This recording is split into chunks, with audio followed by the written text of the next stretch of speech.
Lacan, nous et le réel, 61e séance. Vous écoutez? Oui, mais est-ce que vous y attrapez un petit quelque chose qui ressemble à du réel? Dans la difficile tâche de vous faire entendre ce soir, disons, quelque chose. On entend? On n'entend pas.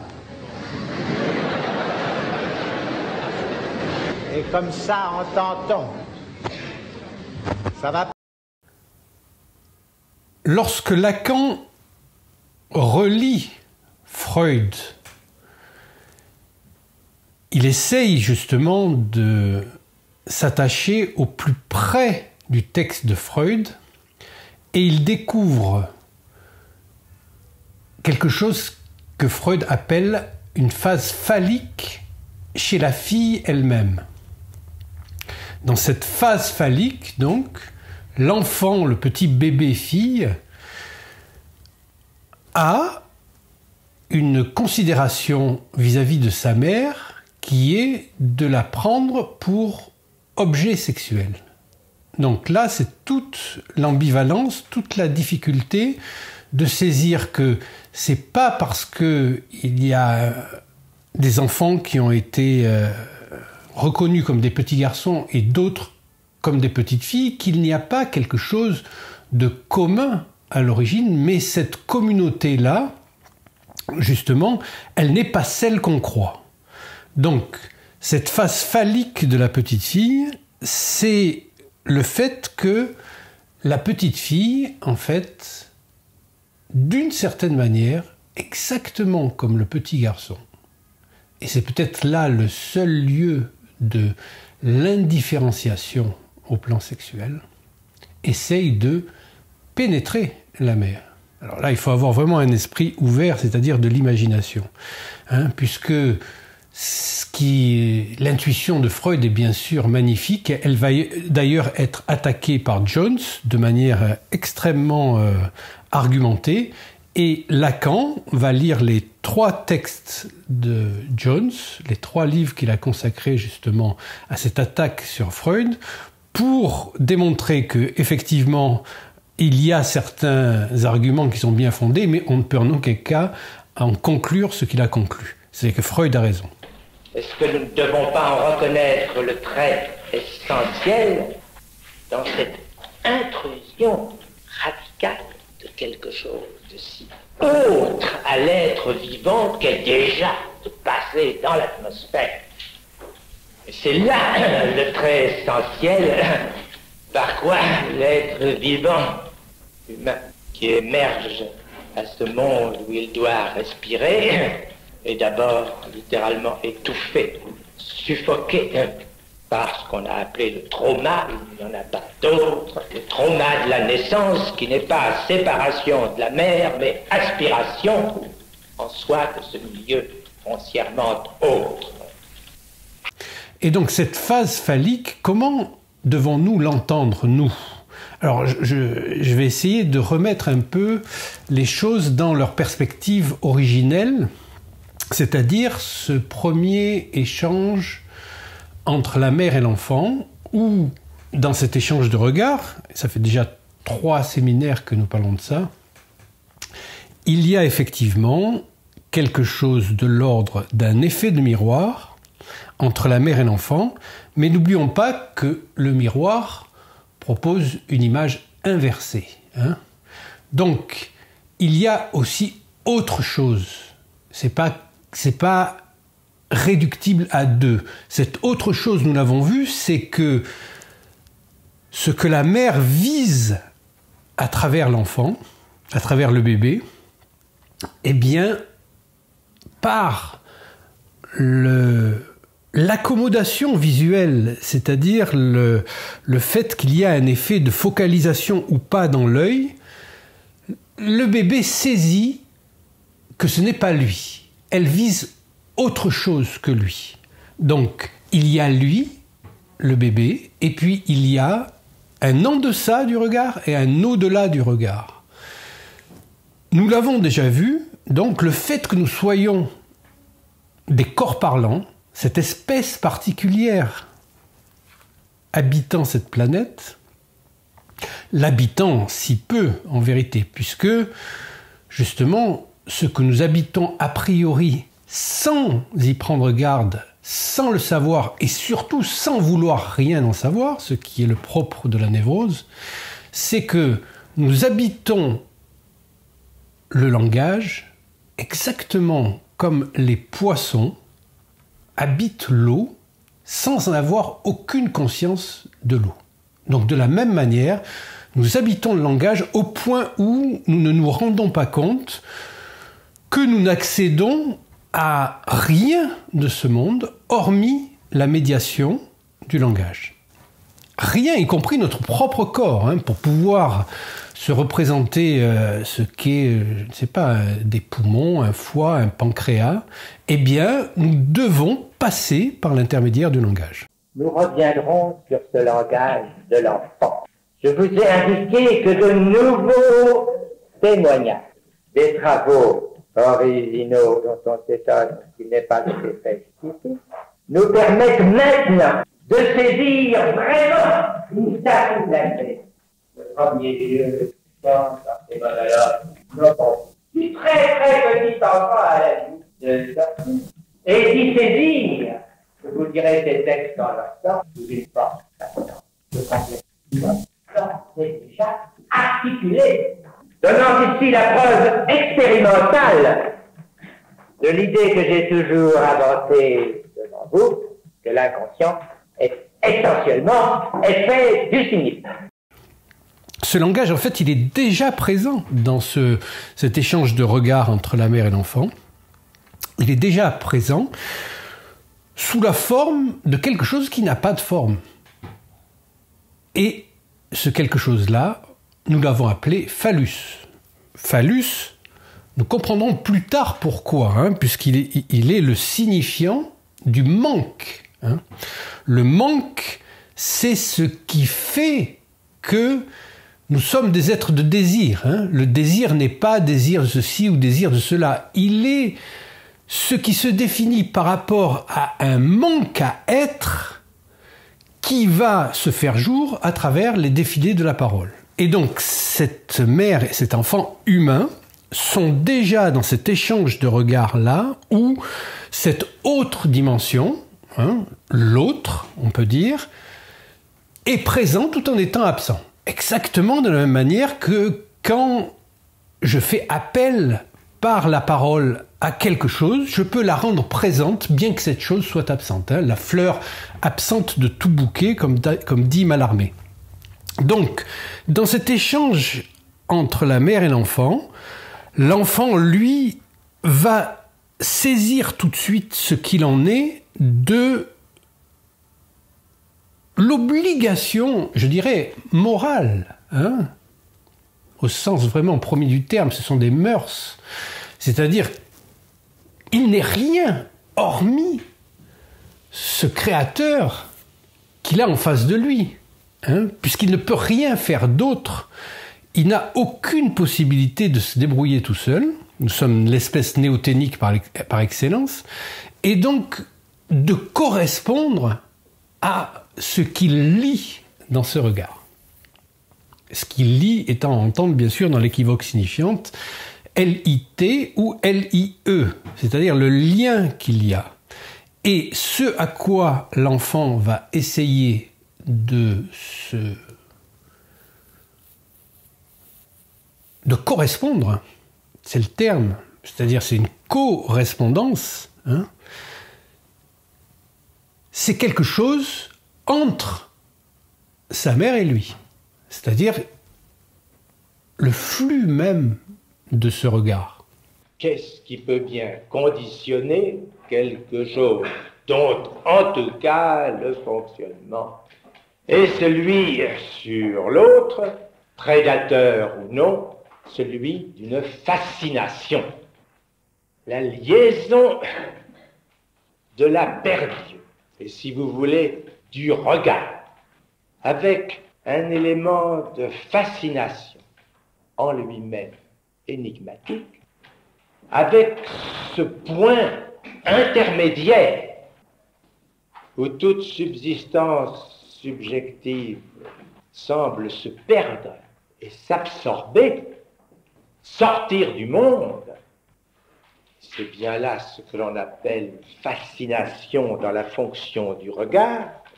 Voilà le point, si je puis dire, d'irradiation qui nous permet de mettre en cause d'une façon plus appropriée ce que nous révèle dans la fonction du désir le champ de la vision.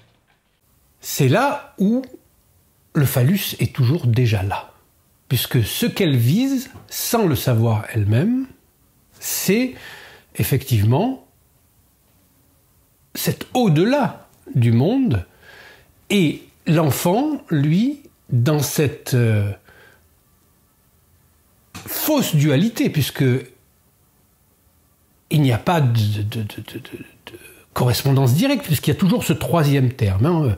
Nous l'avons déjà vu, nous y reviendrons souvent. Le 2 ne peut pas être sans le 3. C'est-à-dire c'est le 3 qui permet le 2 et pas l'inverse. On ne parle pas selon l'habitude ordinale du 1 au 2 au 3. Non, c'est parce qu'il y aura toujours déjà eu 3 au préalable qu'il peut y avoir 2. Donc ces 3 éléments qui sont la mère, l'enfant et la relation entre eux, qui va se placer sous le signe du langage et surtout de la parole en tant que c'est quelque chose qui va s'inscrire dans ce qui s'appelle une chaîne signifiante et qui fonctionne toute seule cette chaîne signifiante.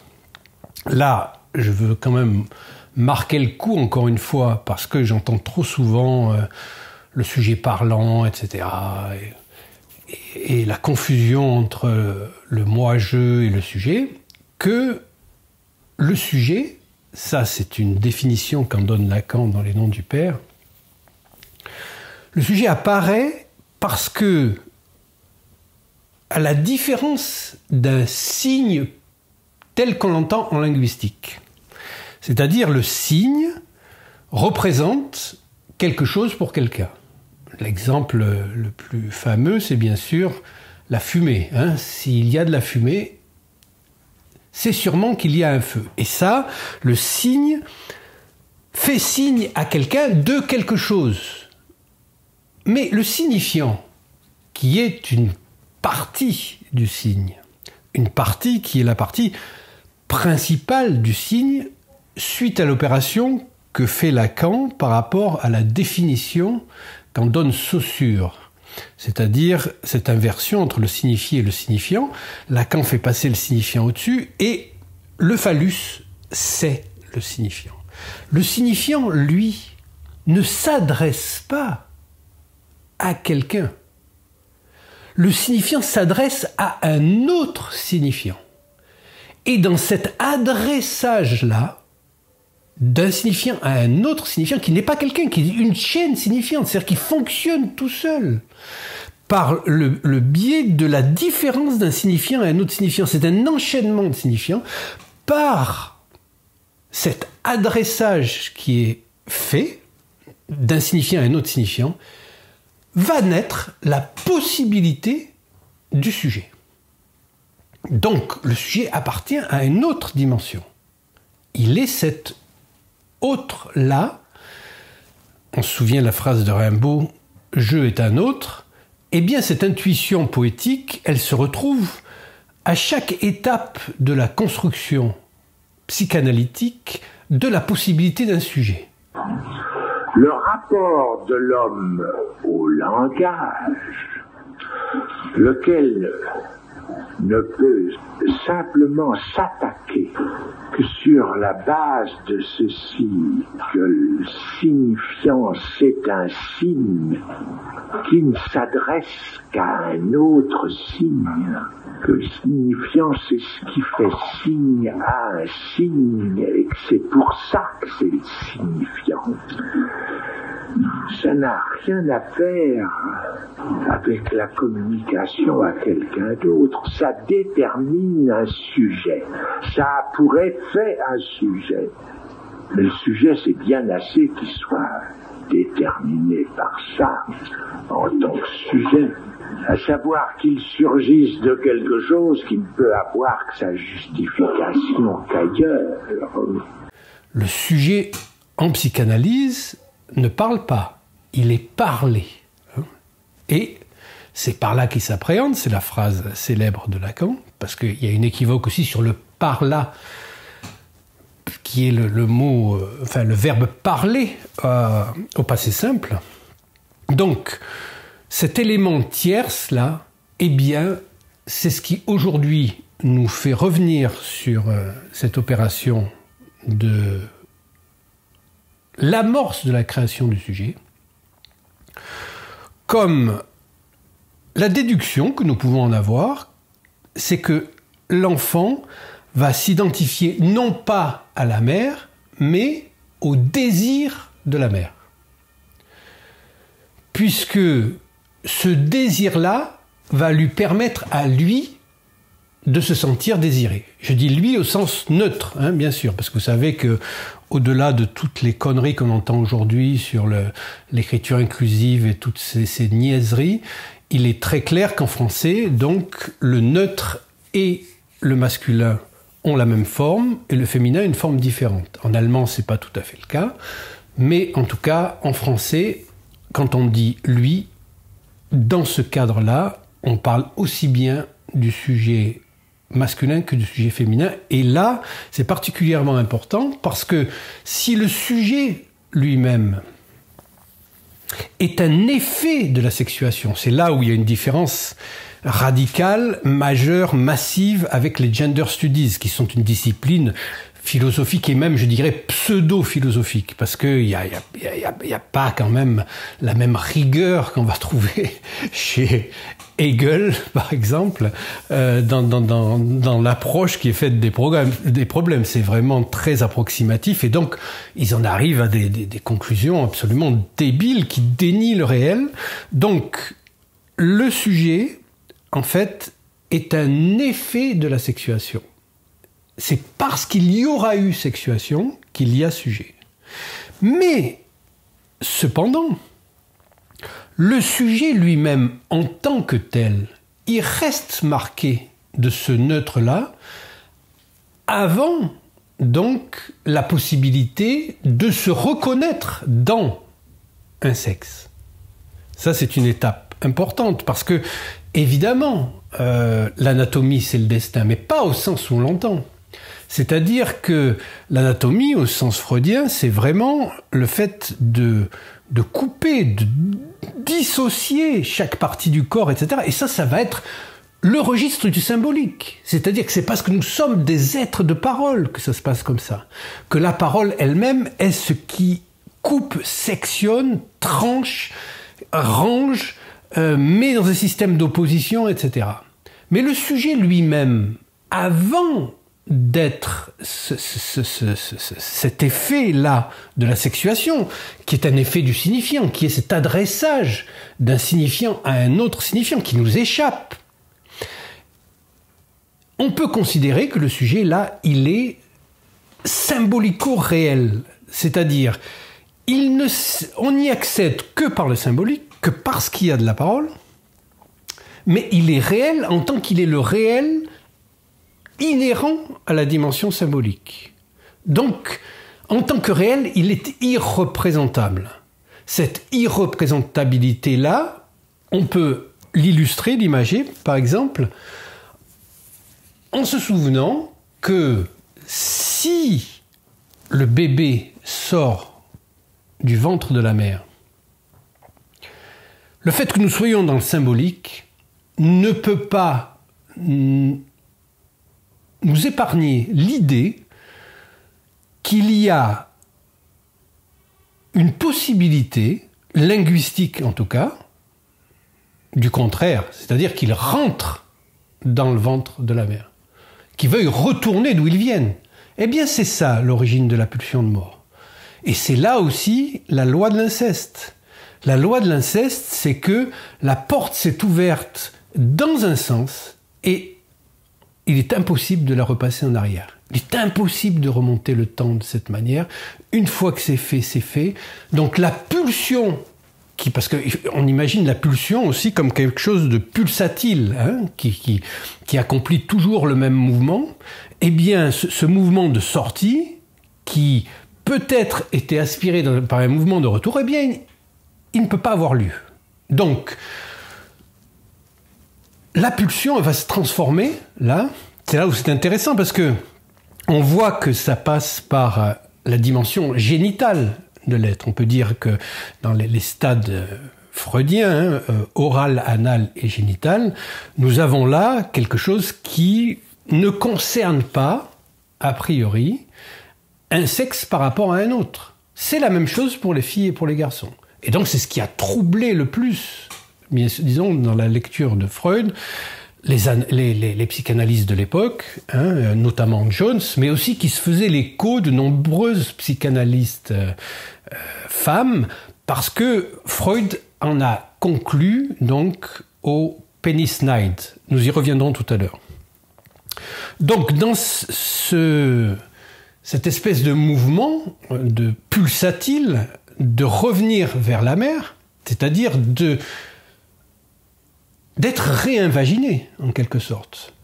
Eh bien, ce mouvement-là est un mouvement actif. C'est-à-dire ce à quoi on attribue la dimension masculine. Et donc, par extension, phallique. Et donc, la petite fille, ce que découvre Freud, elle n'est pas dépourvue, au contraire même, elle est exactement dans les mêmes conditions que le petit garçon de vouloir réintégrer la mère. Et là, on a une équivoque aussi entre réintégrer, puisque, évidemment, ça veut dire aussi le lancement de la phase orale, là, puisque je ne peux pas rentrer par cette bouche dont je suis sorti, eh bien, je vais manger la mère. Donc, je vais manger la mère, et évidemment, dans l'effet dialectique, parce qu'on n'oublie pas que dans la psychanalyse, nous sommes toujours dans la dialectique, et la dialectique, on la retrouve partout. Donc partout dans le 3. Hein. Chez Lacan, c'est tout le temps ça. Même quand il travaille sur des choses très anciennes, etc., il essaye de repérer les 3 moments de la dialectique. Hein. C'est-à-dire vraiment ce qu'on retrouve dans notamment le texte freudien et son analyse là sur on bat un enfant, c'est-à-dire une dimension active, une dimension réflexive, une dimension passive. Actif, donc c'est vouloir pénétrer, en quelque sorte. Passif, c'est se laisser pénétrer. Et réflectif, c'est se pénétrer soi-même. Donc, nous avons là un moment, donc, avec cette découverte freudienne de la phase phallique chez la fille, de la possibilité d'éclairer aujourd'hui donc ce qu'il en est de comment on devient une femme, comment on devient un homme. La fabrique des hommes et des femmes, non pas par la voie naturelle, hein, puisque là ce sont des mâles et des femelles, mais par la voie de la parole et du discours. C'est là où nous rentrons de plein pied dans la psychanalyse avec justement cette notion. Alors on ne peut pas parler de tout en même temps, hein, vous le savez bien, puisque parler nécessite toujours justement, et c'est notre seule liberté, de choisir quelle part de la vérité refouler. Choisir de dire de cette manière, c'est refouler l'autre manière de dire. Donc, aujourd'hui, je vais vous parler de la petite fille et donc de la fabrique des femmes. Donc nous avons ce stade phallique qui donne à Jones la possibilité de contre-attaquer et de dire que là, Freud quand même exagère, puisque ça remet en cause non seulement ce qui est toujours assez faible comme argument, mais malgré tout peut apparaître comme n'étant pas irrecevable, c'est-à-dire le ressenti des uns et des autres. Bon, on sait très bien que l'angoisse est la seule affect, la seule émotion qui ne ment pas, mais tout le monde se dit, ben non, alors, notamment Jones, il se dit, mais alors, la fille n'est pas un être born. Born, c'est le nom de notre première ministre. Ça fait rire. Donc, tout ça parce que Freud en conclut à ce qu'il appelle donc le Penisneid. Et le Penisneid, donc, est dans l'ambivalence signifiante. Donc, le phallus, on l'a vu, le signifiant du manque, et le phallus aussi signifiant de la castration. Puisque c'est justement ce phallus qu'il y a entre la mère et l'enfant qui fait dire aux psychanalystes, bien sûr, que le père est toujours déjà là, même s'il n'est pas là physiquement, même s'il n'est pas là en effigie, en représentation, même s'il n'est pas là imaginable. Son principe est déjà là, parce que son principe, c'est le principe phallique d'être autre chose que la mère, c'est-à-dire un au-delà de la mère. De l'homme, dans son désir, pour la toute-puissance phallique. La femme, c'était naturellement le symbole, c'est justement en tant qu'elle n'est plus la femme.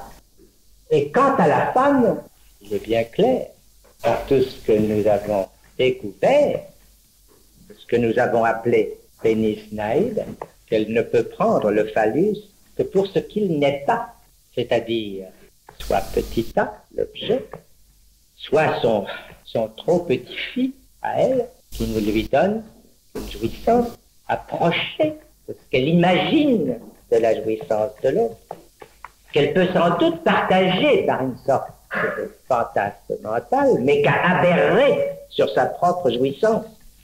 En d'autres termes, elle ne peut jouir de phi que parce qu'il n'est pas à sa place, à la place de sa jouissance, où sa jouissance peut se réaliser. Je vais vous en donner une petite illustration un peu brûlante, combien latérale et actuelle. Dans un auditoire comme celui-ci, combien de fois nous, analystes, combien de fois, au point que ça devient une constante de notre pratique. Les femmes veulent se faire psychanalyser comme leur mari, souvent par le même psychanalyste. Qu'est-ce que ça veut dire? Si ce n'est que c'est le désir supposé couronné de leur mari qu'elles ambitionnent de partager. Le moins phi, la repositivation du phi qu'elles supposent s'opérer dans le champ psychanalytique, voilà à quoi elles ambitionnent d'accéder.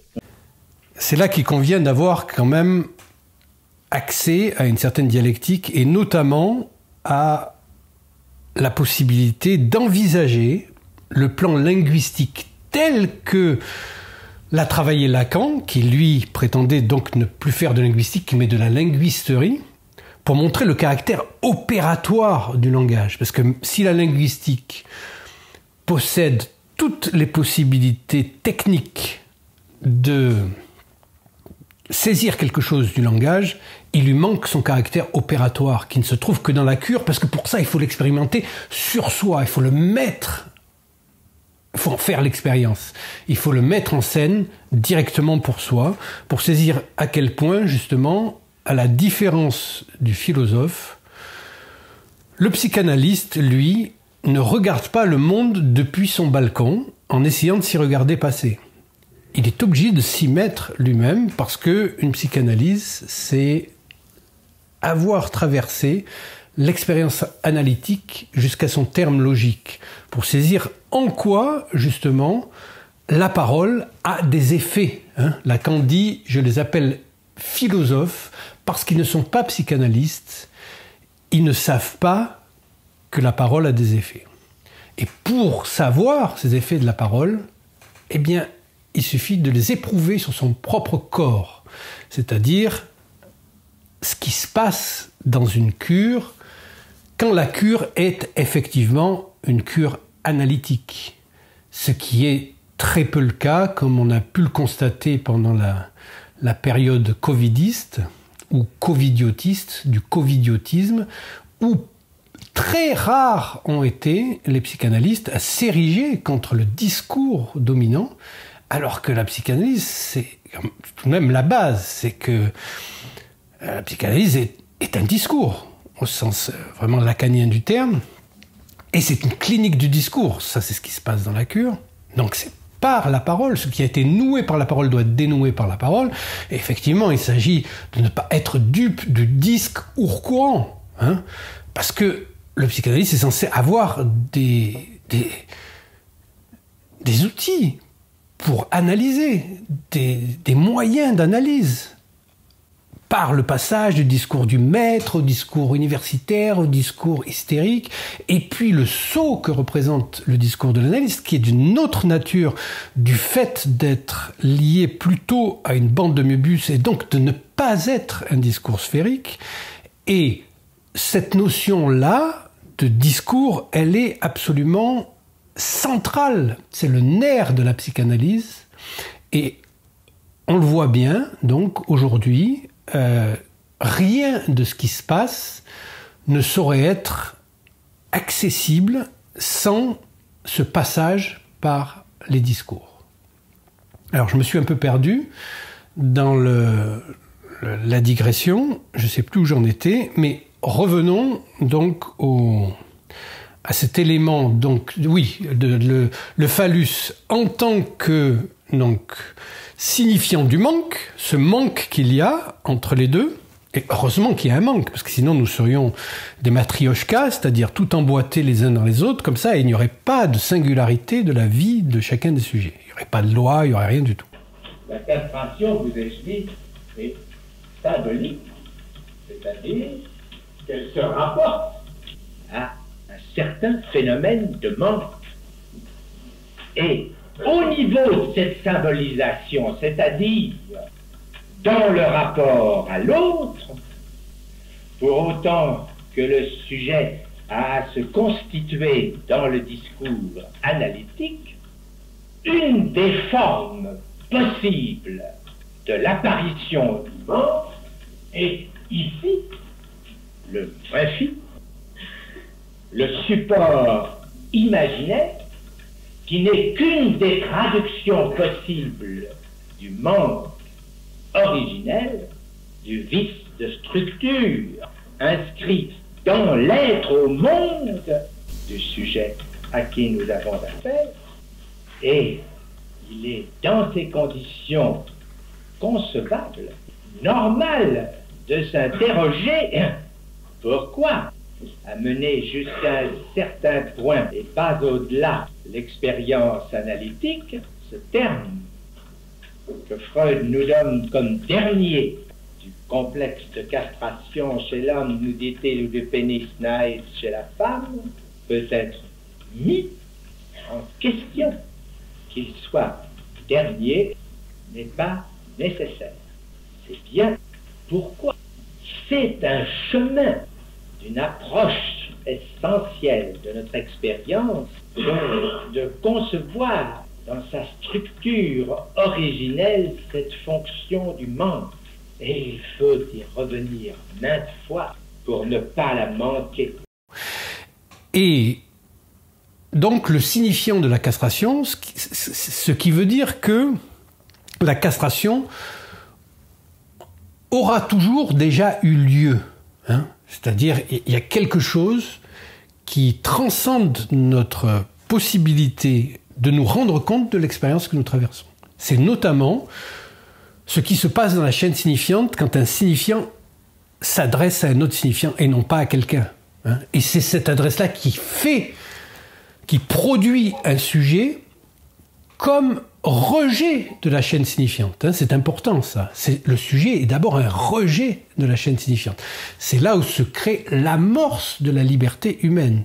Parce que si tout était ramenable à une série de causes et d'effets comme ça l'est dans l'informatique et dans ce qu'on appelle à tort intelligence artificielle, bon ben là j'ai déjà fait une conférence, je ne vais pas revenir là-dessus, mais l'intelligence artificielle est l'éradication de toute possibilité de sujet. Le sujet est ce qui est rejeté de cette causalité infini et infernal. Donc c'est autre chose, c'est une autre dimension.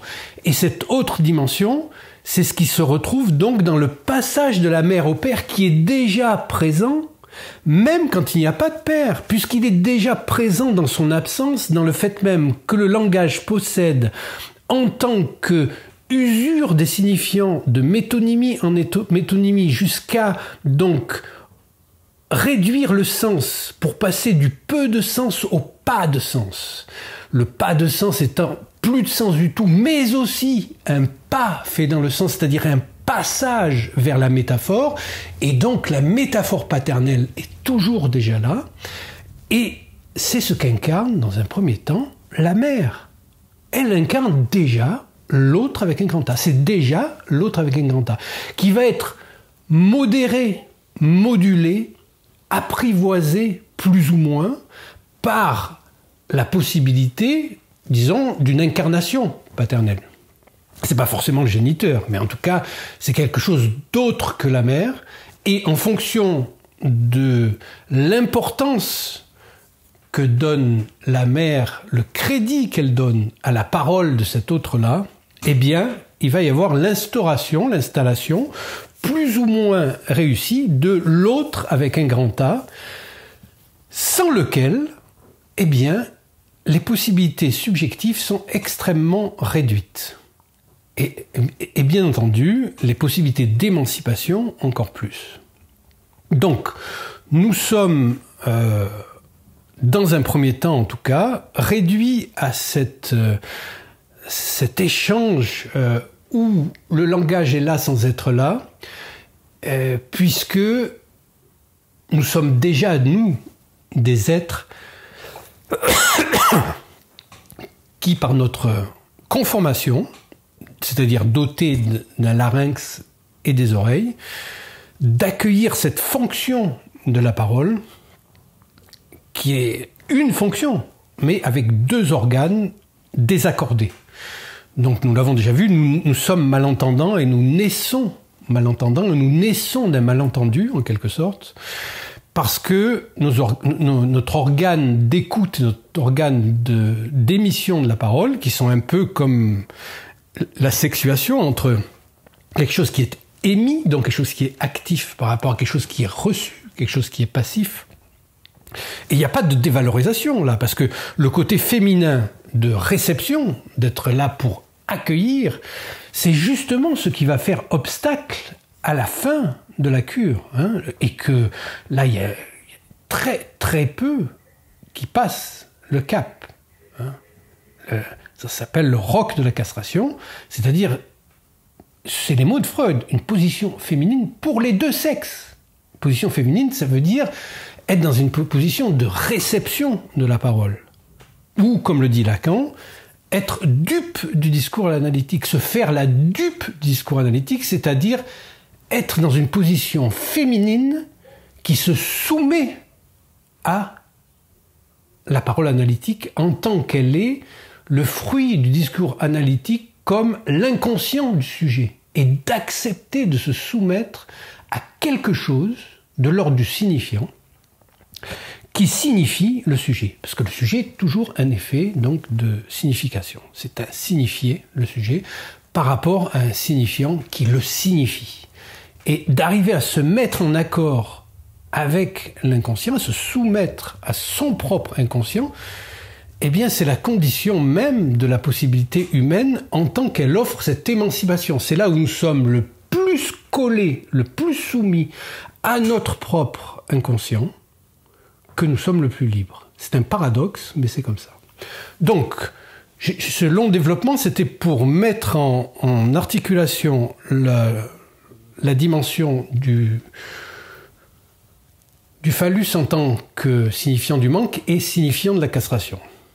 Donc, signifiant de la castration, évidemment, on entend là le phallus et son répondant sur un autre plan qui est le pénis. Hein, puisque avoir ou ne pas l'avoir, être ou ne pas l'être, tout va se poser dans dans les termes qui vont se combiner. Hein. Ne pas pouvoir l'avoir sans l'être, ne pas pouvoir l'être sans l'avoir.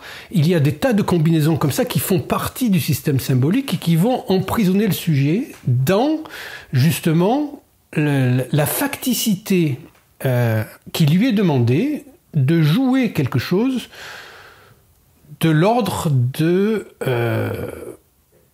l'incarnation mâle ou femelle, c'est-à-dire d'être un homme qui choisit son objet sexuel dans l'autre sexe, d'être une femme qui choisit son objet sexuel dans l'autre sexe.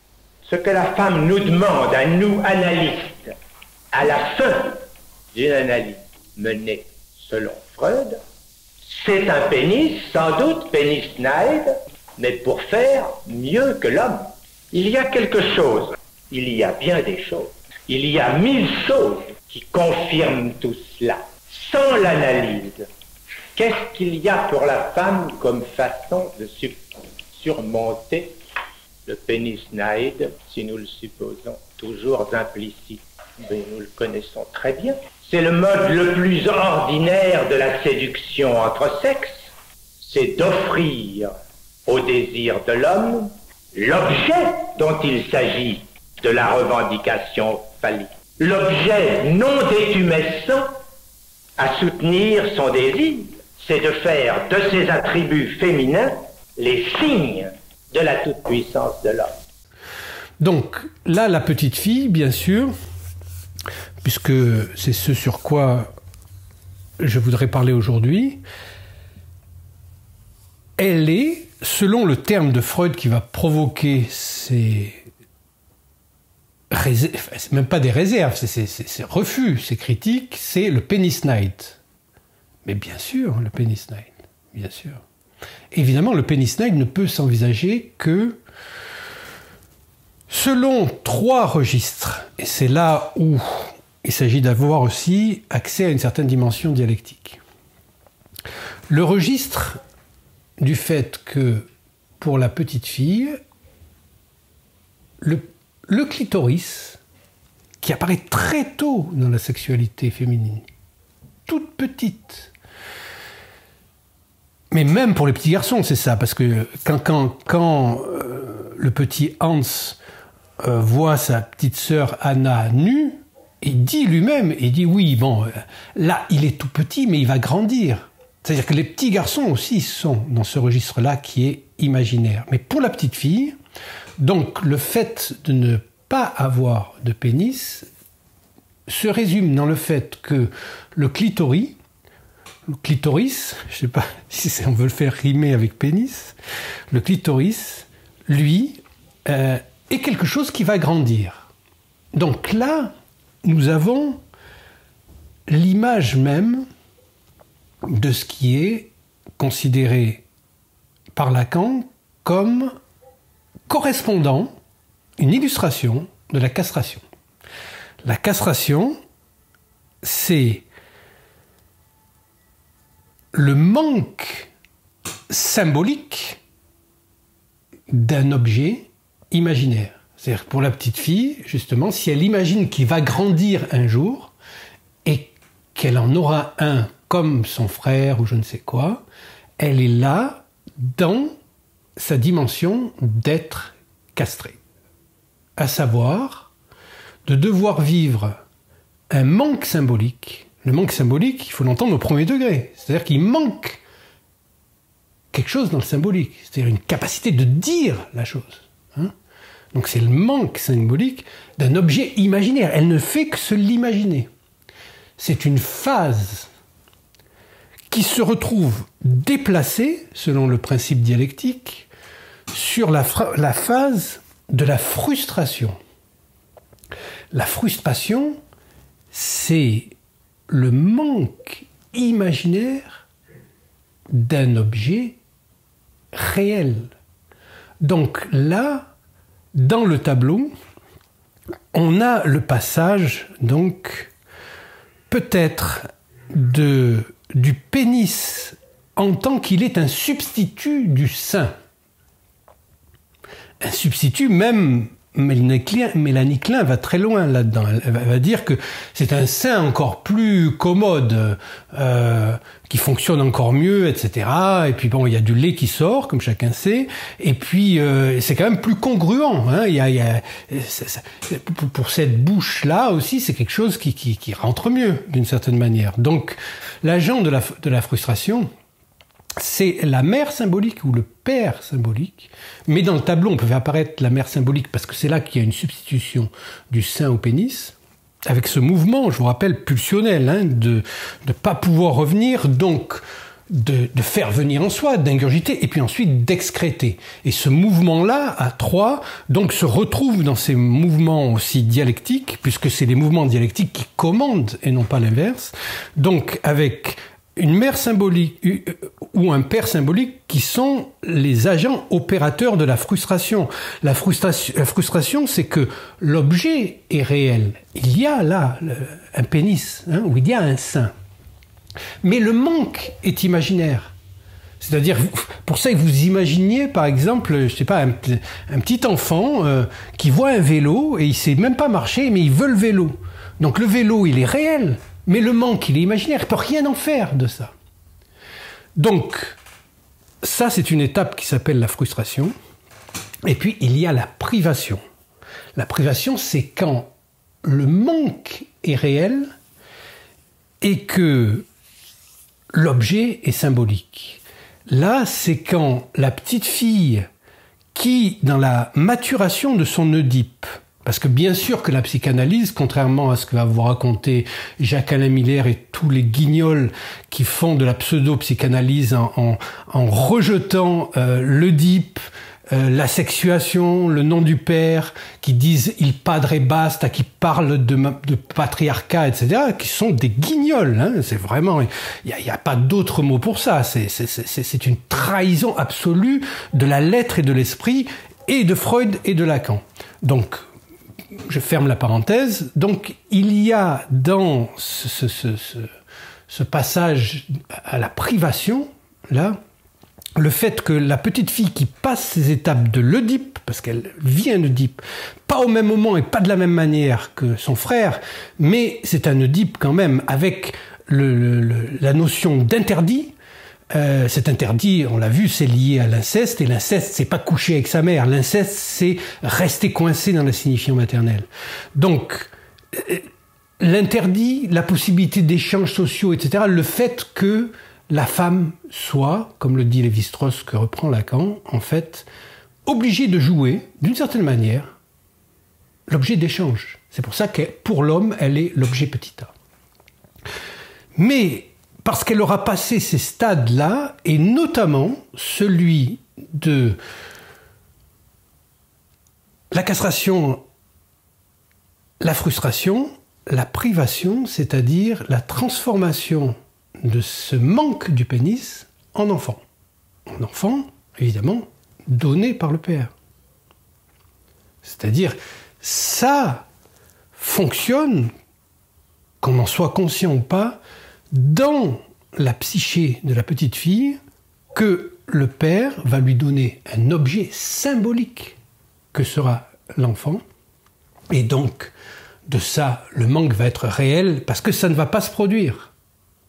Donc là, vous avez les trois registres donc, de la castration, la frustration et la privation, qui sont les rapports interdéfinis entre l'agent, le manque et l'objet.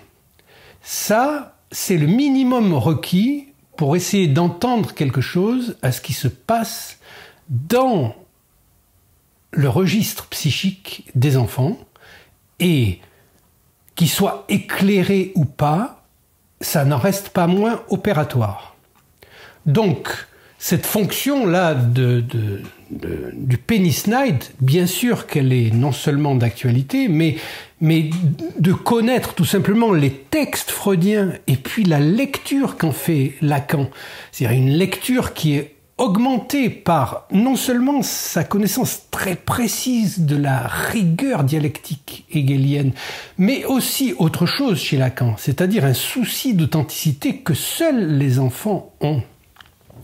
Donc de rester au plus proche de ce qui concerne les rapports du sujet au langage, eh bien, si vous connaissez ça, évidemment, tout ce qui concerne là les gender studies, qui est une de ce que j'appelle les saucisses idéologiques, eh bien, c'est totalement renvoyé comme nul et non avenu. En tout cas, ça ne peut pas se réclamer de la psychanalyse, de Freud ou de Lacan, puisque les textes disent, mais tous, absolument le contraire de ce que disent les gender studies. Donc ça, c'est qu'une des saucisses idéologiques, hein, pour faire une petite, disons, extension. Là, vous savez que les autres saucisses sont l'innovationnisme technologique, qui est la plus grosse saucisse. Il y a toujours, comme dit Marx, une saucisse dominante. Enfin, il n'emploie pas le terme saucisse, ça c'est moi. Mais donc, l'innovationnisme technologique, c'est ce qu'on ne peut pas remettre en cause, parce que il y a une telle pression idéologique dans le discours capitaliste que penser qu'on remettrait ça en cause, ça veut dire qu'on serait des réactionnaires, des gens régressifs, des amiches, comme dit Macron. On va qu'à voir l'évolution d'un type comme Macron, quoi, hein, c'est-à-dire le niveau de français, le niveau de discours auquel il en est. C'est le président de la République, il ne sait pas parler français. Donc, aujourd'hui, tout est faux, hein, tout est faux, sauf à pouvoir examiner ces aspects-là par le biais de l'analyse des discours tel que le propose Lacan. Et donc ensuite, il y a un autre niveau qui est le passage du discours au nœud, hein, puisque tant que nous sommes dans le discours, nous avons encore accès à, disons, une certaine valorisation de la vérité. Je vous rappelle que dans l'évolution du concept de vérité dans toute la théorie analytique, il y a d'abord le moment freudien qui est que la vérité semble survalorisée. Dans la mesure où, pour Freud, la psychanalyse, c'est que la vérité de la souffrance, c'est d'avoir la vérité comme cause. On rejoint Platon, hein. La perversion de la cité commence avec la fraude sur les mots. Donc la vérité a quelque chose à voir avec la souffrance parce que, eh bien, les mots sont censés viser le réel, mais le langage est un mauvais outil pour atteindre le réel. Il ne l'atteint pas, puisqu'il ne peut pas l'atteindre. Ça fait partie de l'organisation symbolique, de ce qui s'appelle l'ordre symbolique. C'est une fonction limite. Donc on a un premier moment qui est la vérité, donc replacée au cœur. Ensuite, il y a un premier amoindrissement. Et ça, on suit quelque chose comme l'ordre de la chaîne signifiante. Il y a vraiment une érosion des signifiants. Et pour Lacan, dans un stade intermédiaire, la vérité ne peut être que mi-dite. Parce que justement, elle fait partie de l'ordre symbolique. C'est-à-dire que la vérité fait structure de tout discours. Donc c'est à partir de la vérité qui va se distribuer de manière quadripartite à chaque fois, avec en bas de la barre, en bas de la barre à gauche, donc le sujet, dans un premier temps, le discours du maître, et en fait, quelque chose va de cette vérité déjà se diviser tout le temps entre la jouissance, enfin d'abord le semblant, hein, au-dessus de la barre, le semblant qui vient représenter, et puis la jouissance de l'autre côté. Donc parler, c'est jouir. Mais parler aussi, c'est sembler. Mais sembler, ça ne veut pas dire que je fais semblant. Ça veut dire que je ne peux être représenté en tant que sujet que par un signifiant qui me signifie auprès d'un autre signifiant qui ne me signifie pas. Donc, dès que nous sommes dans le langage, nous sommes piégés. Nous sommes piégés, ça ne veut pas dire que c'est irréversible et irréductible. Ça veut dire qu'il s'agit d'attaquer le langage avec le langage lui-même. Donc, torturer plus le langage que ce qu'il nous torture. Et ça, c'est le travail, justement, que fait l'analyse, puisque l'analyste va finir, comme Lacan, par réduire la vérité encore un cran de plus en évacuant et la vérité et le langage pour quelque chose qu'il appelle mes petites lettres. Et pour ça, il reprend le terme, les mots qu'il utilise déjà pour Galilée. C'est-à-dire ceux qu'on utilise dans la science. Il explique ça dès le départ avec Aristote, comment justement le fait d'utiliser des petites lettres avec le premier carré, là, alpha, bêta, gamma, delta, nous allons retrouver des petits A, des petits B, des petits C, etc. Et donc, à partir de là, nous ne sommes plus dans la vérité. Il y a quelque chose qui n'est plus dans la vérité. La mathématique ne dit pas la vérité. La mathématique, c'est justement cette manière d'apurer le langage de telle manière qu'on évacue aussi la vérité. Ce qui ne veut pas dire qu'il ne va pas y avoir des effets réels dans l'utilisation des conclusions de la mathématique, exactement comme dans la psychanalyse lacanienne, où il dit que ces discours eux-mêmes, donc les quadripodes, eh bien, c'est pas du sens. C'est-à-dire qu'on ne va pas aller vers le sens avec tout ça, et donc pas vers la vérité. Mais c'est une manière de faire avec le réel. Voilà ce qu'il en est de la psychanalyse lacanienne, en tant qu'elle est la continuité pure et simple, stricte, de la découverte freudienne de l'inconscient. C'est-à-dire qu'il y a quelque chose en nous auquel nous n'avons pas accès, mais que nous appelons réel, et qu'il nous est possible de cerner par le langage, à condition d'y mettre un tour dialectique. Si nous considérons que, à la fois imaginaire, symbolique et réel, ce sont des cercles qui ont même valeur, et en même temps, qui n'ont pas la même valeur. Parce que c'est au nom du réel que tout ça se fait. Et le réel, c'est le troisième cercle qui arrive le troisième parce qu'il aura toujours déjà été le premier au préalable.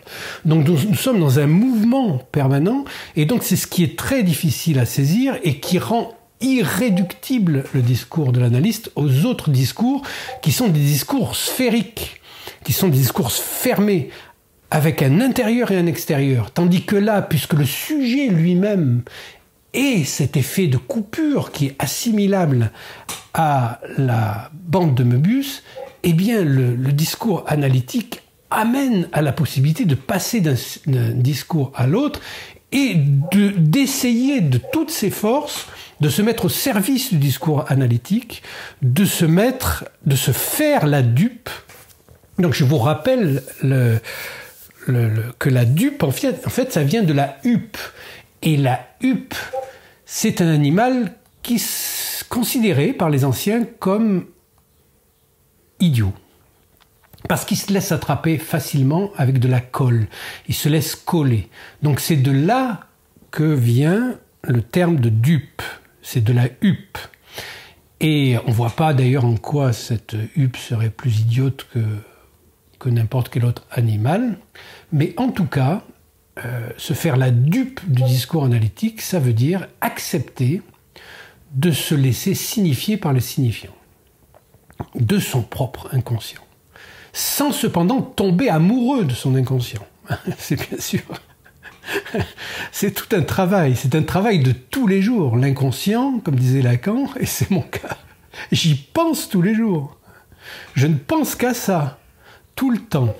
Donc évidemment, ça laisse peu de temps de penser pour le changement climatique, qui entre nous, franchement, on s'est jamais caillé autant que cet hiver-là, et même le cerisier du jardin des plantes, là, il a 2 semaines de retard sur sa floraison par rapport aux années précédentes. Alors bien sûr, les théoriciens, entre guillemets, parce que tous les mots n'ont plus de valeur, ce n'est pas du tout théoriciens, ce sont des gens qui élucubrent leurs conneries, vont dire que c'est à cause du réchauffement climatique qu'il fait froid. Ben oui, bien sûr, c'est tout à fait logique.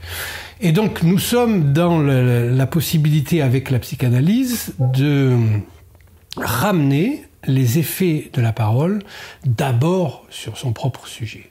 Mais c'est indissociable, bien sûr, puisque la psychanalyse n'a pas de vocation individualiste, de l'autre. C'est toujours de l'autre dont je vais prendre mes propres significations, puisque je suis toujours signifié par l'autre. Et évidemment, la psychanalyse m'aura permis de d'articuler, de faire la différence, de décrocher le petit autre et le grand autre et de les considérer dans leur simultanéité de présence. C'est-à-dire qu'il ne peut y avoir de l'autre que parce qu'il y a de l'autre. C'est-à-dire que ce petit A n'est là en tant que maman parce qu'il y a toujours ce grand autre au préalable qui fait qu'il y a une relation possible entre elle et moi. Ce qui différencie le discours de l'analyste des autres discours, c'est que le psychanalyste va essayer de se mettre autant que possible au service du discours analytique en se faisant la dupe du discours analytique, c'est-à-dire en se mettant dans une position féminine parce qu'il est allé jusqu'à la dernière étape de sa cure analytique. Donc il ne devient pas, comme Miller et tous les guignols, des suffisances si c'est des hommes et des enragés ES si c'est des femmes. Et il y a quelque chose de l'ordre à la fois d'une sûreté mais aussi d'une humilité face à l'autre, face à l'altérité radicale qui nous signifie toujours a priori et a posteriori, hein, puisque quand nous sommes morts, nous ne sommes plus que des mots, hein, ça appartient à l'autre les mots. Tous les scénarios possibles appartiennent à l'autre déjà, puisque l'autre c'est l'autre du langage. Donc que Zizek en soit arrivé à ce niveau-là de bêtises, Badiou, on le savait déjà, enfin il y en a plein comme ça, mais la crise du covidiotisme est une crise majeure pour repérer les impostures. C'est-à-dire que c'est impossible de croire un mot maintenant de ces gens-là, parce qu'ils sont passés à côté de l'épreuve du réel, et ce que propose la psychanalyse, c'est non pas de viser le réel, mais de faire avec le réel. Viser le réel, ça, c'est un propos propre à l'art. Donc, il y a quelque chose dans le réel qui nous fascine.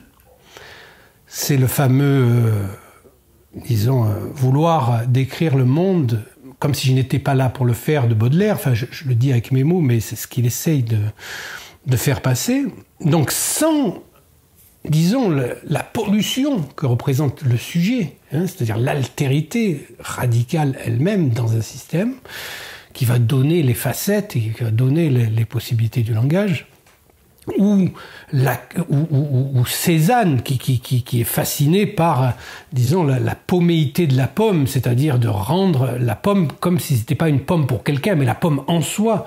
Donc il y a une fascination, il y a une volonté chez l'artiste de rendre le réel, mais le réel, dans la cure analytique, il se présente sous la forme de l'horreur, hein. C'est l'horreur du réel, c'est le pathos, la manière dont les enfants sont traités. Il y a à la fois la fascination du réel et l'horreur du réel. Le psychanalyste va choisir de se mettre du côté de faire avec le réel par l'intermédiaire du symbolique. Donc c'est quelque chose qui, justement, dans l'articulation des registres de l'imaginaire, du symbolique et du réel, va permettre de comprendre la différence qu'il y a entre, la religion, la science et l'analyse. Et l'analyse, c'est vrai que, en imaginant, c'est là où il faut faire la différence entre imaginer et s'imaginer. Hein. Lacan dit « j'imagine », vous imaginez. C'est pas la même chose. Hein. Le moi-je, il s'imagine. Imaginer, c'est justement, il s'agit d'avoir réduit au préalable, justement, par la métonymie, dans son rapport avec la chaîne signifiante, la différence entre la signification et le sens, et être allé jusqu'au non-sens, voire jusqu'au hors-sens, pour faire avec le réel. Donc, la psychanalyse, elle, imagine ce qui, du symbolique, peut se réaliser, ou se réalise. Ce qui du symbolique se réalise. Hein. Ça, c'est un travail justement qui passe par la parole, mais qui laisse la place à l'altérité radicale. Et puis, bien sûr, il y a de l'autre côté la religion qui, elle, réalise ce qu'elle symbolise de l'imaginaire. Et puis, bien sûr, la science.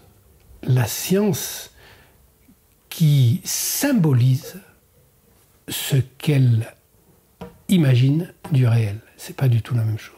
Dans cette articulation-là, vous pouvez voir que la psychanalyse se place dans une alternative à la fois à la science et à la religion, sans pour autant ni se surestimer, ni dénier la manière dont les autres fonctionnent. Mais c'est un rapport au réel qui est différent.